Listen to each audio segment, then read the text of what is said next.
Ya Bu, saya rekam Bu. Oke. Assalamualaikum ya. Assalamualaikum warahmatullahi wabarakatuh. Waalaikumsalam warahmatullahi wabarakatuh. Apa kabar anak-anak semuanya? Sehat? Hari ini luar biasa. Bagaimana? Masih semangat? Alhamdulillah baik Bu. Masih semangat Bu. Alhamdulillah ya kalau masih semangat. Jadi sebelum kita mulai materi, kita berbaca doa dulu. Silakan Ruslan dipimpin doanya. Untuk memulai pembelajaran kita pagi hari ini, marilah sama-sama kita berdoa. Berdoa dimulai. A'udzu billahi minasyaitonir rajim. Bismillahirrahmanirrahim.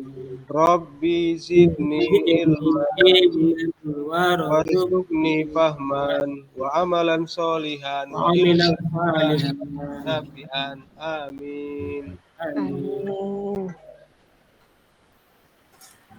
Selanjutnya Ibu akan absen dulu. Suhaimi, Hadir Bu. Santi, Ruslan, Hadir Bu. Rosaria Indah, Ada juga Bu. Rasya dan M. Amin, Hadir Bu. Okti Miriani. Hadir semua berarti hari ini ya semua. Hadir Bu. Hadir Bu. Alhamdulillah ya. Jadi semua hari ini bisa ngikutin pelajaran hari ini. Baiklah, sebelum kita mulai, Ibu sebelumnya ingin menanyakan sesuatu kepada kalian semua. Jadi gini, Allah menciptakan manusia itu berpasang-pasangan. Artinya ada laki-laki, ada juga perempuan. Jadi untuk menyatukan pasangan tersebut, kira-kira bagaimana ya? Ada yang bisa menjawab? Dengan apa Bu? Saya Bu, dengan pernikahan Bu. Dengan pernikahan ya, bagus sekali Ruslan. Berarti harus menjalin pernikahan, tepat. Ya, jadi Bu. tepuk tangan itu dulu untuk Ruslan, telah menjawab tepat ya. Jadi pada kesempatan ini kita akan mempelajari sebab pernikahan dalam Islam. Ya, Nana. Jadi tujuan pembelajaran dalam ini yang pertama, melalui membaca berbagai sumber belajar dan informasi serta diskusi, peserta didik mampu menjelaskan tentang ketentuan pernikahan dengan baik dan benar. Melalui metode informasi search, peserta didik mencari tujuan pernikahan sesuai dengan dalil.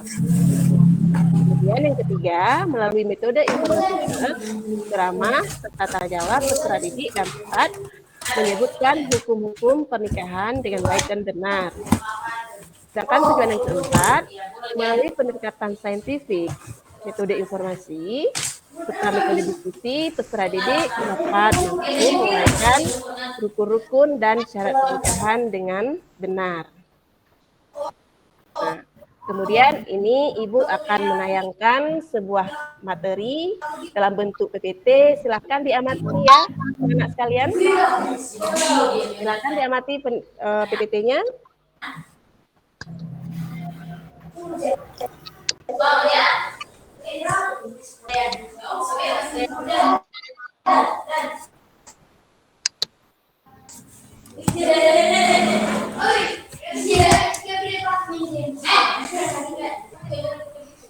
Sudah ya?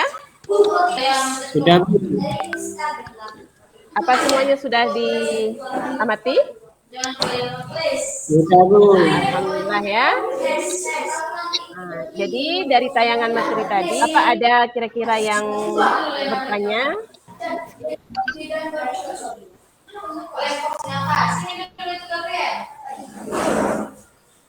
Ada nggak kira-kira yang bertanya? Mungkin Sofi ataupun Suhaimi? Ada Bu. Sudah Bu. Ya boleh. Silakan Suhaimi. Dalam pernikahan itu ada istilah poligami. Apakah Ya. boleh Bu poligami itu?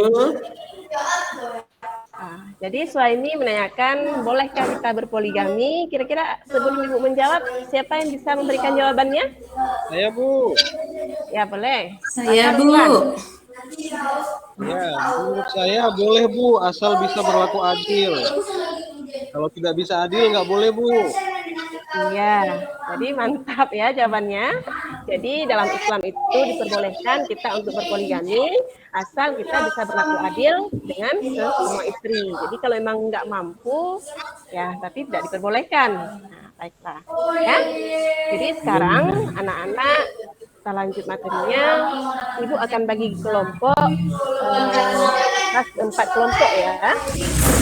Nah, kelompok pertama itu Ruslan, kemudian kelompok kedua Rasyadan sama Rosaria, kelompok 3 Okti Miriani, dan kelompok 4 Suhaimi. Jadi silakan masing-masing kelompok ambilkan ini LKPD-nya, kemudian di LKPD sudah tertulis tugasnya masing-masing, apa yang ingin presentasikan. Jadi saya baca saja ya. Untuk kelompok pertama, yaitu Ruslan, tugasnya yaitu menjelaskan tentang ketentuan pernikahan dalam Islam. Yang kedua, kelompok 2 tugasnya menganalisis hukum-hukum pernikahan. Kelompok 3 menguraikan tujuan pernikahan, dan kelompok 4, kelompok Suhaimi, menjelaskan rukun dan syarat pernikahan. Bagaimana? Sudah mengerti tentang tugasnya? Mengerti Udah, Bu? Ya, baiklah kalau memang sudah mengerti, coba masing-masing kalian duduk sesuai dengan kelompoknya dan silakan mendiskusi tugas yang sudah Ibu tentukan.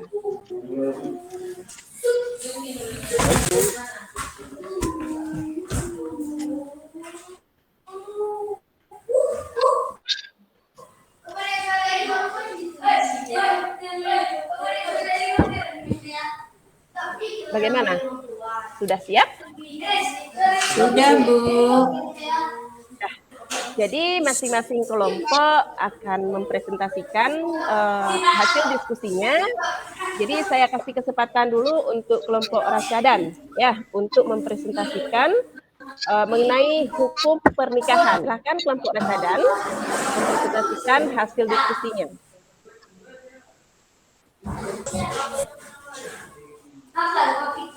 Ya. Assalamualaikum warahmatullahi wabarakatuh. Waalaikumsalam warahmatullahi wabarakatuh. Kami dari kelompok berapa ada di kelompok saya? Kelompok 1. Kami dari kelompok 1 akan mempresentasikan hasil kerja kelompok kami. Ya. Dengan judul kewajiban suami terhadap istri. 1. Suami wajib menggauli istrinya dengan cara yang baik, penuh kasih sayang, tidak kasar dan tidak secara zalim. Yang kedua, suami wajib memberi nafkah lahir kepada istri.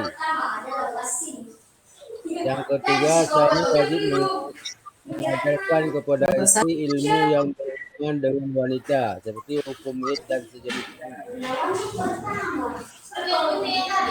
Yang keempat, suami wajib berlaku adil dan bijaksana terhadap istri. Dan yang kelima, suami wajib menutup aib istri kepada siapapun. Yang keenam, ketika ada tanda-tanda kematian, suami hendaklah berwasiat kepada istri. Demikianlah hasil kerja kelompok kami. Billahi taufiq wal hidayah. Assalamualaikum warahmatullahi wabarakatuh. Warahmatullahi wabarakatuh. Jadi setelah kita dengar presentasi dari kelompok Rasyadan, Ibu kasih kesempatan untuk kelompok lain. Mungkin ada pertanyaan dari kelompok lain.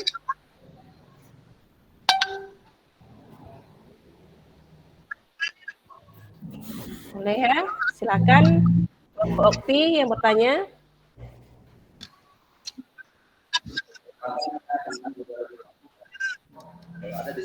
Ya. Coba kelompok Rasyadan menjelaskan pertanyaan dari kelompok Okti, bagaimana hukum pernikahan yang dikatakan sunnah. Saya, Bu. Ya boleh. Kami akan menjawabkan walaupun itu di luar materi kerja kelompok. Karena kerja kelompok kami kewajiban suami terhadap istri. Yang dikatakan pernikahan sunnah adalah bila seorang pria telah mampu, calon suami, bila seorang calon suami telah mampu untuk memberi nafkah lahir dan batin kepada istrinya, kepada calon istrinya. Dan dia tidak takut terjerumus, bila tidak menikah tidak takut terjerumus kepada zina. Ini bagi seorang pria tersebut hukum nikahnya sunnah. Begitulah jawaban dari kelompok kami, Ibu. Bagaimana Ibu, puas? Ada tanggapan dari kelompok lain mungkin? Saya rasa sudah paham ya. Udah Bu, sudah jelas Bu. Ya, alhamdulillah. Kemudian setelah kita diskusikan tadi, maka saya minta dari kelompok lain ya untuk mengambil kesimpulan. Silakan Suhaimi. Baik Bu. Jadi kesimpulan dari pelajaran hari ini adalah pernikahan adalah akad yang membolehkan atau halal hubungan antara laki-laki dan perempuan yang bukan mahramnya dengan mengikuti syarat dan ketentuan yang berlaku. Hukum pernikahan terdiri dari mubah, wajib, sunat, makruh dan haram. Sudah Bu. Dah, jadi benar ya apa yang dikatakan oleh Suhaimi, pernikahan adalah sebuah akad yang memperbolehkan ya hubungan antara laki-laki dan perempuan yang bukan mahramnya ya dengan mengikuti syarat dan ketentuan tertentu. Kemudian hukum pernikahan itu ada 5, yaitu mubah, wajib, sunat, haram, dan makruh. Kemudian untuk hari ini kira-kira ya materi yang sudah kita paparkan ini apakah bisa dipahami semuanya? Sudah, Bu. Jadi bagaimana kira-kira materinya? Apa menyenangkan pembelajaran kita hari ini? Menyenangkan, Bu. Alhamdulillah ya. Nah, jadi sekarang Ibu kasih tugas dulu. Ini ada tugas, silahkan dibuka buku paketnya di halaman 171. Nah, jadi anak-anak semua silahkan dikerjakan tugasnya, kemudian dikumpulkan. Dapat ya halaman 171? Ya Bu, dapat. Ya. Kemudian materi kita selanjutnya, materi yang akan datang, kita akan mempelajari tentang hak dan kewajiban suami istri. Jadi untuk hari ini hanya sekian. Kita Ibu ucapkan alhamdulillah dan saya akhiri. Wassalamualaikum warahmatullahi wabarakatuh. Waalaikumsalam. Warahmatullahi wabarakatuh.